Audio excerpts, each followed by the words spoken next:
Puji syukur mari sama-sama kita panjatkan kepada Allah Subhanahu wa taala, di mana pada hari ini setelah minggu lalu saya permisi, mohon maaf Pak Indra ada telepon, saya nggak bisa mengisi minggu lalu dan saya sampaikan ke Pak Samsul ya, yang nggak disampaikan.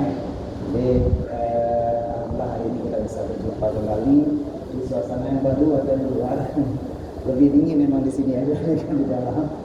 Alhamdulillah. Jadi intinya mudah-mudahan yang di luar itu mungkin bisa bergabung bersama kita, dan di dalam bisa yang belum sholat bisa langsung melaksanakan sholat.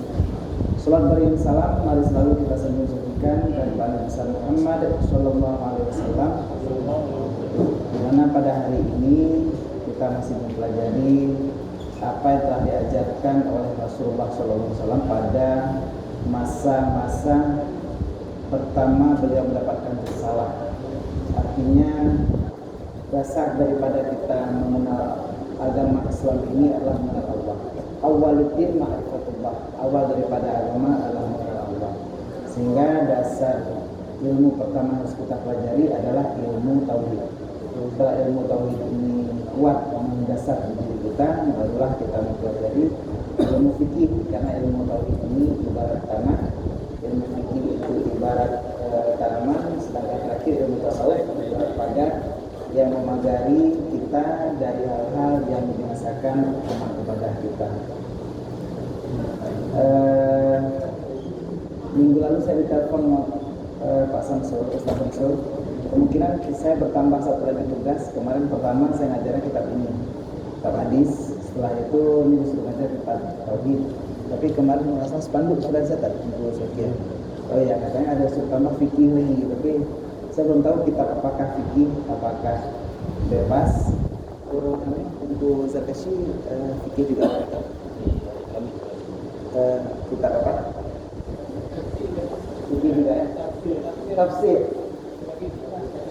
Oh, sabillah. Ya.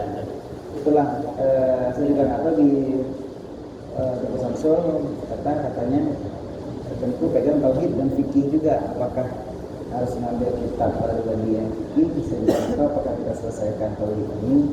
Tapi pastinya yang saya berada di sini bersama-sama dengan teman-teman semuanya, saya merasa bahagia, dan apapun yang kita pelajari sebenarnya kita pun sudah pernah mendengar ini di luar sana, dan kita berada di sini sama-sama untuk berdiskusi, berdialog. Mungkin ada tambahan-tambahan di sini, ada guru-guru kita. Walaupun ada mungkin yang sudah tidak bersama kita lagi, ada Wali Iswa ke pindah, Wali Iswa ke pindah. Tahu mana aja? Dia ada yang nggak lagi bersama kita. Mudah-mudahan Allah berikan manfaat kepada kita dengan berkat ilmunya pengarang dari dunia maupun akhirat. Kita mulai pengajian kita. Pertemuan sebelumnya kita sudah sampai kepada sifat Allah Ta'ala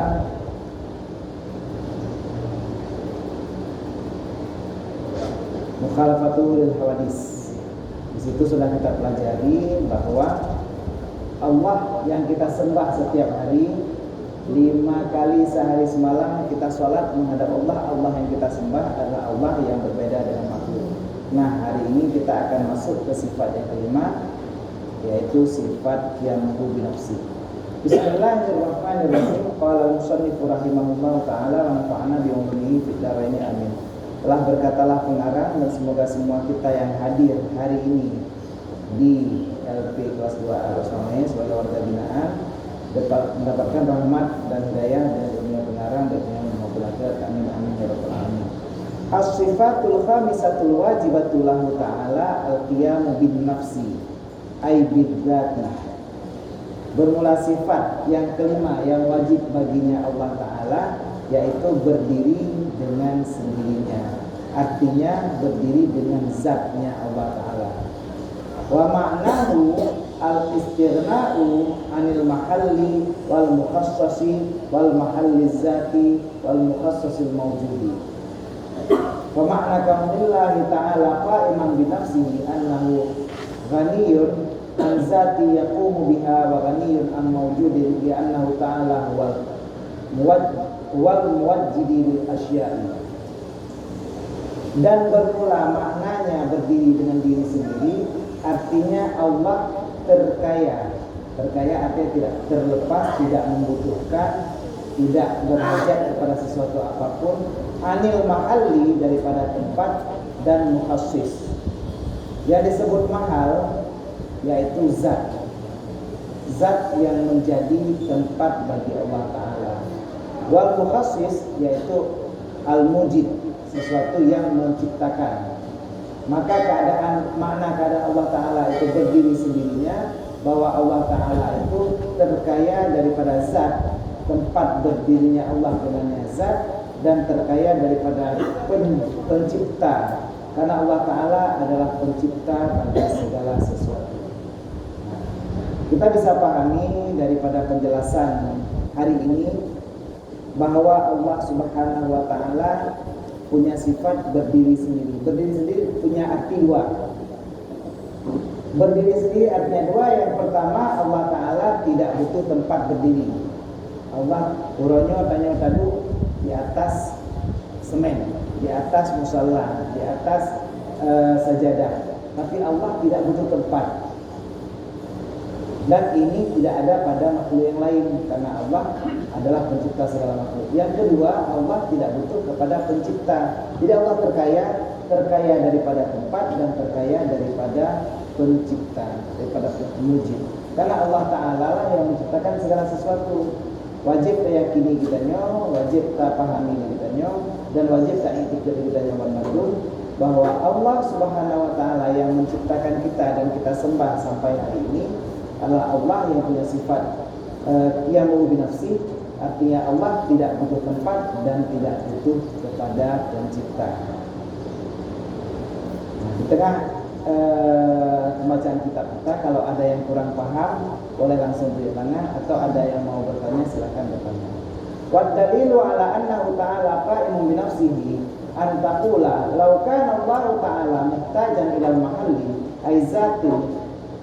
ay zatin yaqumu biha kama iftaqara al-mayadu ila dzati allati yaqumu biha la kana sifatun kama anna al-bayadu mithalan sifatullah ta'ala la yasifu ayyakuna sifatan li annahu ta'ala muttasifun bi sifatin wa sifatun la tattasifu bi sifatin falaysa Allah ta'ala bi sifatin. Apa dalilnya, apa penjelasannya tentang bahwa Allah Ta'ala itu berdiri sendiri?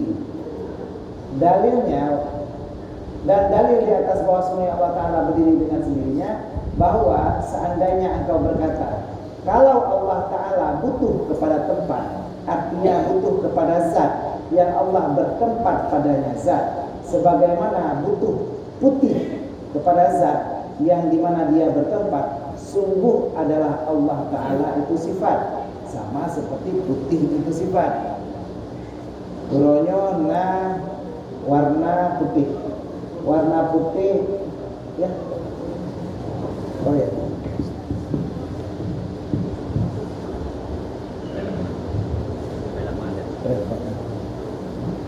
Travel. Ya. Siap.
Seandainya Allah Ta'ala butuh kepada tempat, artinya zat tempat Allah Ta'ala berdiri padanya tempat, sebagaimana butuhlah putih kepada zat yang putih itu berdiri padanya zat, sungguh adalah Allah Ta'ala itu sifat, sebagaimana putih itu sifat.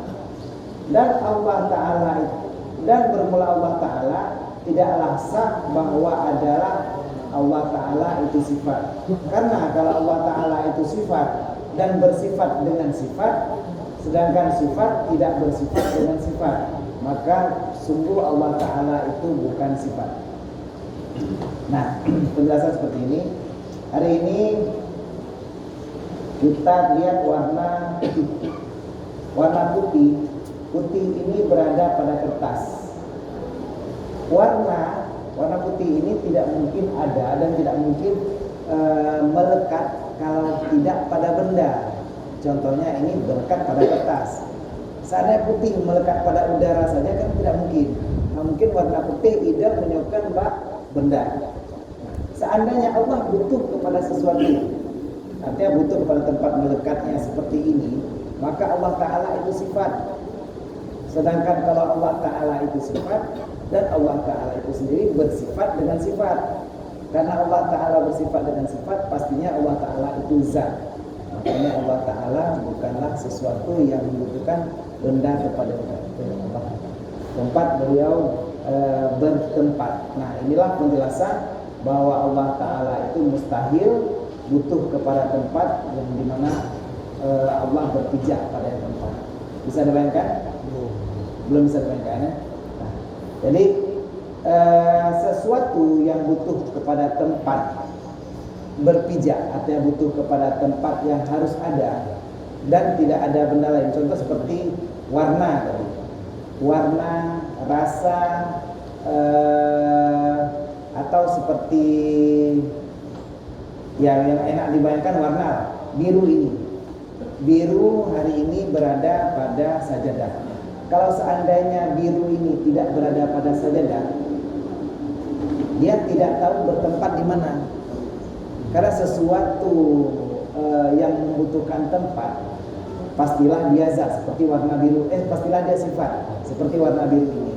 Dan Allah Ta'ala tidak mungkin berupa sifat, karena Allah Ta'ala sendiri bersifat. Contoh bro, hari ini kita punya sifat penyayang, sifat suka berteman, sifat akrab, ramah, silakan.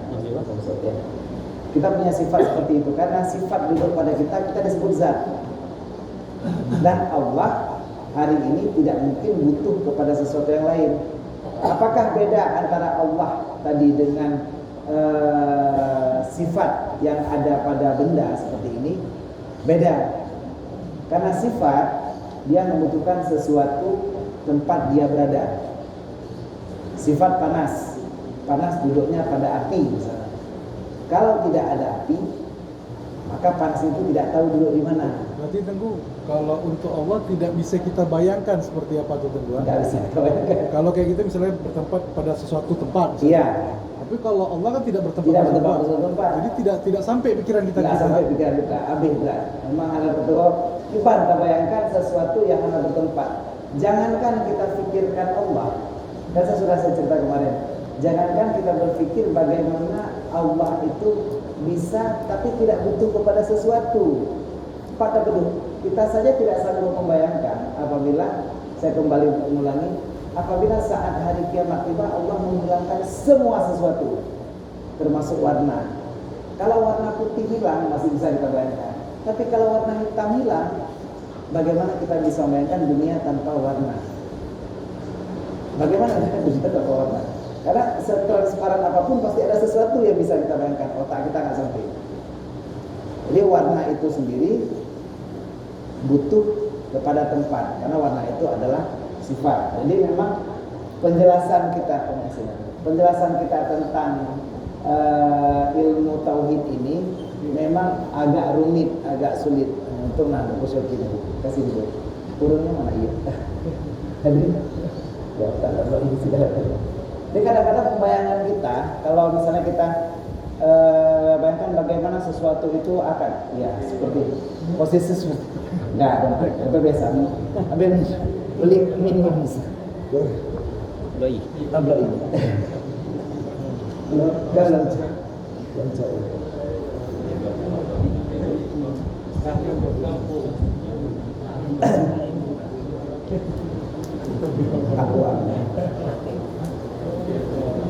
Jadi kita bayangkan kadang-kadang kalau sesuatu sepung misalnya hidup Pak Akui, di mana duduknya dia?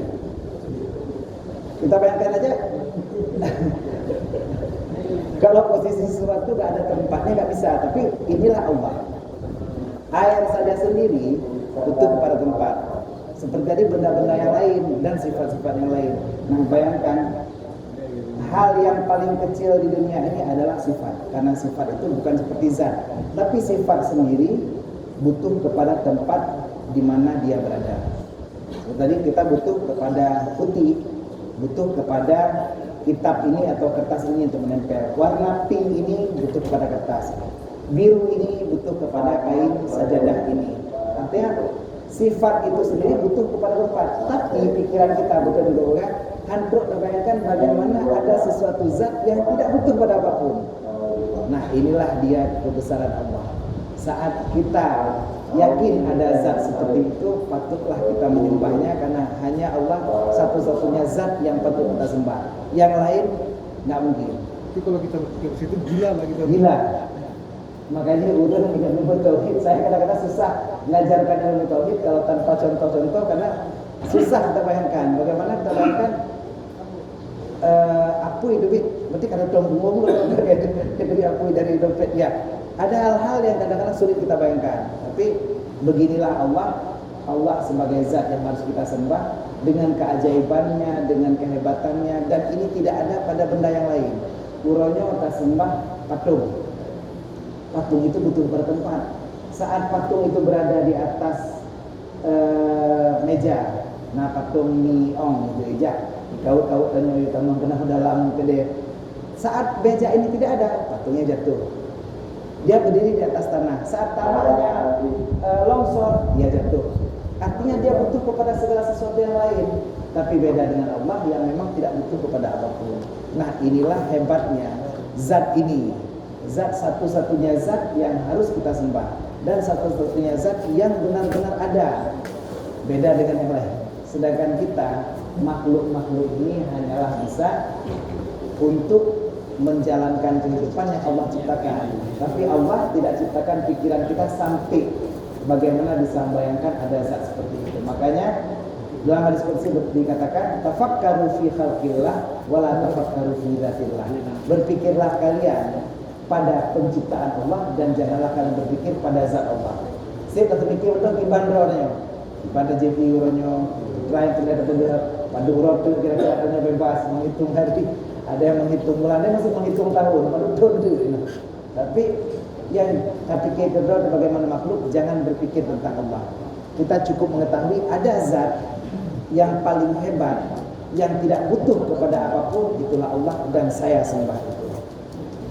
Saat kita berpegang kepada itu, hari ini ada beberapa kayak ya Indra sudah mulai mengamalkan la ilaha illa anta subhanaka inni kuntu minadz zalimin 1000 kali.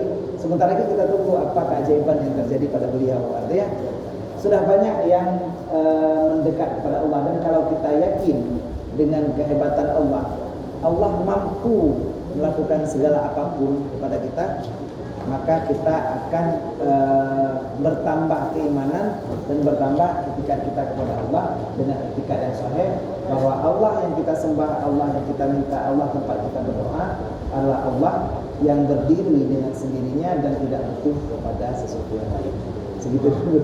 Berat ada pikir rumah dari mana buat tauhid.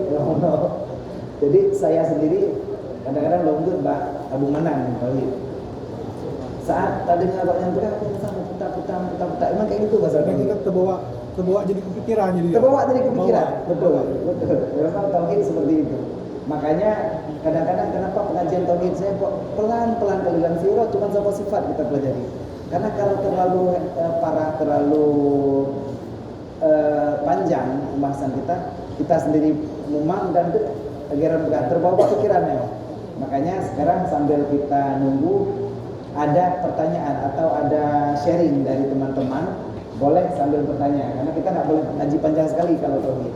Ada ulama dan usul, kalau memang ada tamah fikih, kita bisa ngaji 2 kitab. Maksudnya kalau cuma satu materi tauhid selama 2 jam, betul panas. Karena tauhid mungkin sesuatu hal yang memang hantu ibaratnya. Makanya kan ilmu tauhid sampai belah 7 bidayah akhirnya ini saja. Artinya cuma akidah 50 saja, tak paling penjelasan dijelaskan lebih dalam. Tapi yang berat tak dijelaskan menggantung kita. Karena posisi kita itu tidak sampai idrak pada posisi memahami bagaimana tentang Allah yang kita sembah. Sampai sini ada pertanyaan lainnya? Atau ada yang mau sharing? Siapa? Halo. Iya, silakan. Bisa diperluas makna mufassir kan mufassir dari jelas Al-Qur'an. Iya. Iya, boleh. Ada sebagian istilah mengatakan istilah lain daripada ilmu tauhid dinamakan dengan ilmu kalam. Ilmu kalam. Bisa disebutkan di asal usulnya asal dan Iya. Luar biasa pertanyaannya, memang guru di An-Nahla kan luar biasa. Nah, jadi pertanyaan pertama, mukhassis. Mukhassis adalah isim fa'il daripada khassasa yukhassisu, takhsisan. Masdarnya takhsis, isim fa'ilnya mukhassis. Jadi mukhassis ini adalah sesuatu yang mengkhususkan. Artinya kalau definisikan yang tadi, mukhassis ini adalah mujid, artinya pencipta. Dari mujid ini dari aujada yujidu, mujid.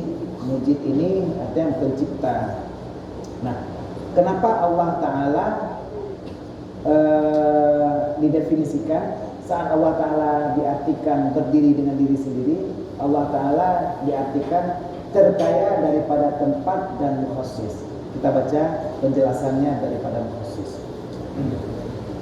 Nah, biasa saya nggak baca sampai ke dalam karena penjelasan di syarah itu agak sulit dipahami kecuali guru datang dengan kalau belum pernah dengar sebelumnya lebih menggantungkan kilau, tapi nggak apa-apa. Ini untuk ngisi waktu. Wal hasilu, dan kesimpulan, anna aqsamal mawjudati arba'atun kama dzakarahu Sanusi fil muqaddimati. Al awal qismun ghaniyun 'anil mahalli wal mukhassis wa huwa dzatullah ta'ala, wa tsani qismun muftaqirun ilaihima wa sifatul hadisatu, wa salisatu qismun muftaqirun ila al mukhassis dunal mahalli wa huwa ajramuna, wa rabi'u qismun qa'imun bi mahalli wa la yahtaju li mukhassisin wa huwa sifatullah ta'ala fa ta'ammal. Nah, bagaimana kita bisa memahami dari arti daripada mukhassis ini? Mukhassis adalah sesuatu yang menciptakan. Jadi kalau kita, mukhassis kita atau mujib kita adalah Allah Ta'ala. Dan Allah Ta'ala itu tidak butuh kepada pencipta, karena Allah Ta'ala yang menciptakan yang lain. Nah, kenapa dia disebut mukhassis?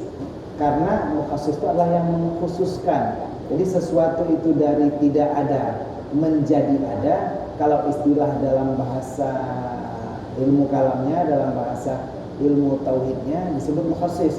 Makanya di sini oleh Imam Sanusi dibagikan mukhassis itu kepada penjelasan tentang mukhassis ini kepada 4 hal. Segala sesuatu yang maujud, segala sesuatu yang ada 4 macam perkara. Yang pertama, sesuatu zat yang tidak butuh tempat dan tidak butuh kepada pencipta, yaitu Allah Ta'ala. Itu yang pertama. Yang kedua, butuh kepada keduanya, yaitu sifat kita. Sifat kita butuh kepada tempat. Tempat ini tempat melekat. Jadi bukan tempat, boleh dibayangkan kalau di sini bukan tempat duduk, tapi tempat berada di mana dia tidak bisa ada kalau tanpa zat tersebut. Contohnya tadi putih ini.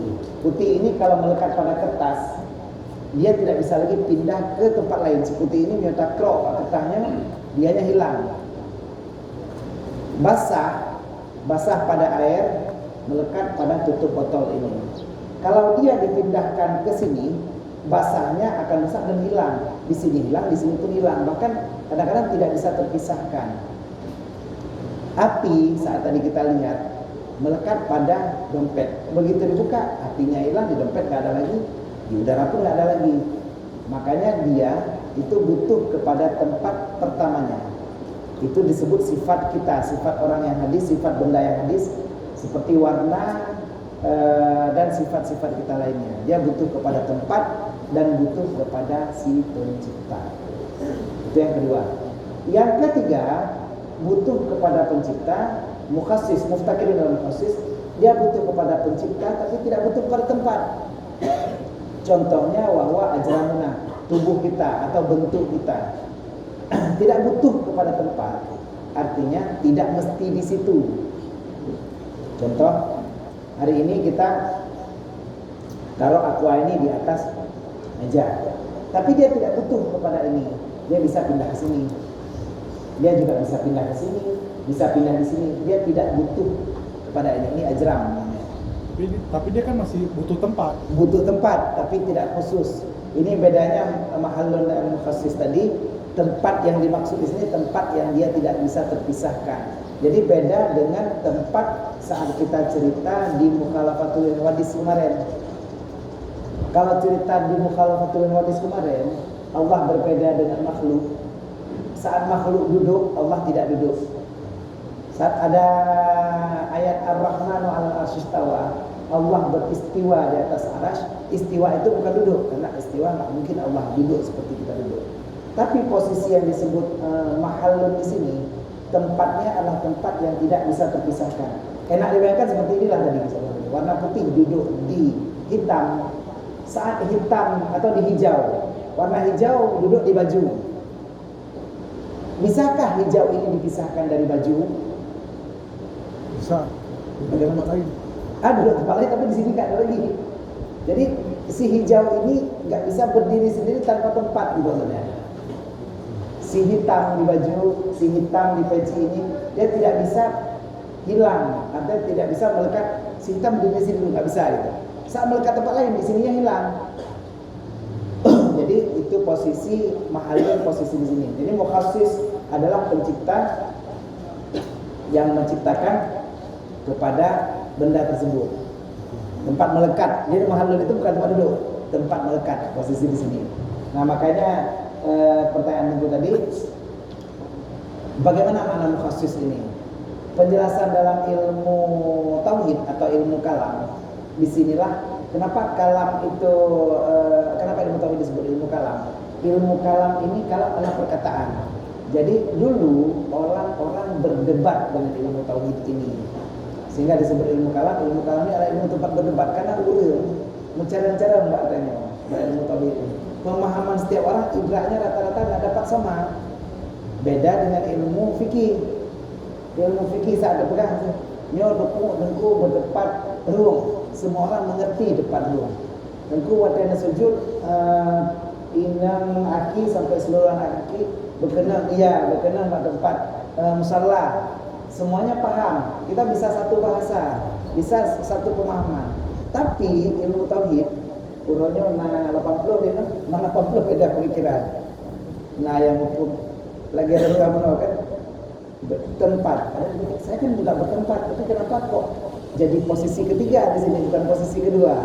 Nah karena kan beda-beda pemahaman. Nah disinilah muncullah perdebatan. Makanya saat urang dulu dengan ilmu tauhid ini menjadi dasar berdebat. Makanya kalam itu karena di sini banyak mukalamah, banyak perdebatan, banyak perkataan, banyak pendapat, sehingga saat ini membingungkan bagi kita yang orang awam, dibuatlah satu kitab disebut Kifayatul Awam. Cukup bagi orang awam ini aja. Tak ada pikir panjang-panjang, tak ada pikir jauh-jauh, untuk orang awam ini aja. Tinggalkan kalam perdebatan sehingga kita belajar ilmu tauhidnya saja. Tauhid dari wahada yuwahidu tauhidan. Artinya untuk mengesahkan Allah. Kenapa disebut ilmu kalam? Karena dulu banyak kalam, banyak perdebatan, banyak pendapat dalam ilmu tauhid ini. Nah, mukhassis, kenapa disebut mukhassis bukan mujib di sini? Karena taksis atau pengkhususan segala sesuatu dengan ada Ini cuma ada pada ilmu tauhid ini. Jadi istilah-istilah di sini memang beda dalam ilmu tauhid dan ilmu fikih atau ilmu tasawuf lainnya. Di sini disebut mukhassis tapi langsung di ai. Wal mukhassis al mujid. Mukhassis itu adalah pencipta. Maka di sini kita bayangkan yang bagian ketiga dia butuh kepada mukhassis tapi tidak butuh kepada tempat. Contoh badan kita. Kita butuh kepada pencipta tapi tidak mesti bertempat di situ. Tempat yang khusus maksudnya. Iya, tempat yang khusus. Jadi berapa tabu di dalam, orangnya tabu di luar bisa. Kita bisa hari ini berada di sini, bisa di luar. Hari ini berada dalam penjara. Kita nah bantuan dari sponsor aja di luar. Dan dari luar dia, walaupun dekat Allah. Pastinya ini kita bisa memahami inilah ajramuna badan kita, bentuk kita yang butuh kepada proses dan tidak butuh kepada tempat. Yang keempat, ada sesuatu yang tidak butuh kepada pencipta tapi butuh kepada tempat. Apa itu? Dia tidak butuh kepada pencipta tapi butuh kepada tempat. Itu adalah sifat Allah Ta'ala. Nah, sifat Allah Ta'ala, Allah punya sifat wujud, idam, bakal, kalau rezeki, Allah bilang semua sifat Allah Ta'ala. Allah punya sifat Ar-Rahman, Ar-Rahim dengan namanya Allah, Maha Penyayang, Maha Lemah Lembut, Al-Latif. Sifat Allah Ta'ala itu tidak butuh pada pencipta karena memang sudah ada, kan kidam sifat Allah Ta'ala juga. Sifat Allah Ta'ala sudah ada dari dulu, tidak ada awalnya dan tidak diciptakan, tapi butuh kepada tempat melekat, yaitu pada Allah. Sifat Al-Latif, sifat lemah lembut. Berat ya? Ini tahu ini. Berarti kalau kayak gitu tuh bilang berarti luar ada. Apakah duluan ada Allah daripada sifat Allah? Tidak. Kidam Allah Ta'ala. Jadi Allah Ta'ala itu adanya zat itu sudah ada sifat. Tapi sifat tidak bisa duduk tanpa zat. Karena sifat Allah Ta'ala juga tidak diciptakan. Tapi sifat dengan zat terpisah. Zat punya sifat. Zat punya sifat. Tapi sifat ini butuh kepada zat. Seandainya tidak ada zat, sifat lemah lembut Allah Ta'ala di mana duduknya? Sifat maha pengasih. Ada sifat maha pengasih. Siapa yang punya sifat maha pengasih? Tak tahu, nggak mungkin. Karena pasti ada tempatnya. Contoh seperti ini. Tubuh Samsul dermawan. Dermawan itu sifat. Sifat itu butuh pada tempat. Tubuh Samsul setelah ini bertugas ke Banda Aceh misalnya. Sifat dermawannya tinggal di sini bisa? Nggak bisa. Duduk sama Tubuh Syauqi, namanya sifat dermawan Tubuh Syauqi, bukan sifat dermawan Tubuh Samsul. Enggak, Tengku. Jadi kan tadi sifatnya itu kan tidak butuh pencipta. Iya. Kalau umpamanya Tengku Samsul ini kan ada pencipta sifatnya itu. Nah, sekarang pertanyaan, kalau bukan nggak butuh pencipta, siapa yang ciptakan? Seperti itu gitu. Ya. Kalau tidak butuh pencipta, siapa yang ciptakan? Inilah bentuk gitu. Lu gelak lagi. Artinya banyak yang minum ini sepertinya. Kalau tidak butuh kepada pencipta, siapa yang ciptakan? Zat Allah tidak butuh kepada pencipta. Sifat Allah itu sama adanya dengan zat Allah. Lagi Allah kan? Awal lahir paling ngurus. Yang sebenarnya nggak mungkin karena tiga katanya wah lahirnya paling nanti gitu. Wah si palingnya itu melekat juga katanya. Nah, posisi sifat itu sebenarnya sudah melekat pada zat. Kapan ada zat? Kapan? Situlah ada sifat. Permasalahannya Allah tidak ada awal. Kalau kita kan ada nol, dimulai dari nol ya Pak. Itu berarti kita startnya kapan? 87 kita lahir, 87 lah kita nolnya. Allah tidak ada nol. Makanya sifatnya juga tidak ada nol. Jadi pemahaman yang seperti itu. Tapi sama. Fajar Allah dinar nasibul. Tapi Allah karena tidak ada nol, makanya Allah tidak butuh pada pencipta dan Allah sifatnya juga tidak butuh pada pencipta. Tapi sifat Allah butuh tempat. Allah tidak butuh tempat. Berarti perbedaan nomor 1 sama nomor 4, yang nomor 4 butuh tempat, kalau yang nomor 1 tidak Nggak butuh butuh tempat. Kita ulangi, ada 4. Yang pertama tidak butuh tempat, tidak butuh pencipta. Ini Allah. Yang kedua butuh tempat, butuh pencipta. Sifat kita butuh diciptakan oleh Allah dan butuh tempat. Kalau nggak ada kita, dermawannya Tengku Syauqi ada paidu. Nggak ada kayak Mak Tengku Ustaz Syafiq Pasar Ibu nggak ada kayak. Ada nggak kayak udah dia neno. Nggak kayaknya nah bapaknya anak kubah hino. Jadi dia nggak bisa tinggal. Yang ketiga ajram. Dia butuh tempat. Tidak khusus. Bukan. Dia butuh pencipta tapi tidak butuh tempat khusus. Ya. Tidak butuh tempat. Artinya Contoh, contoh kita, contoh bentuk-bentuk kita. Kita boleh duduk di sini,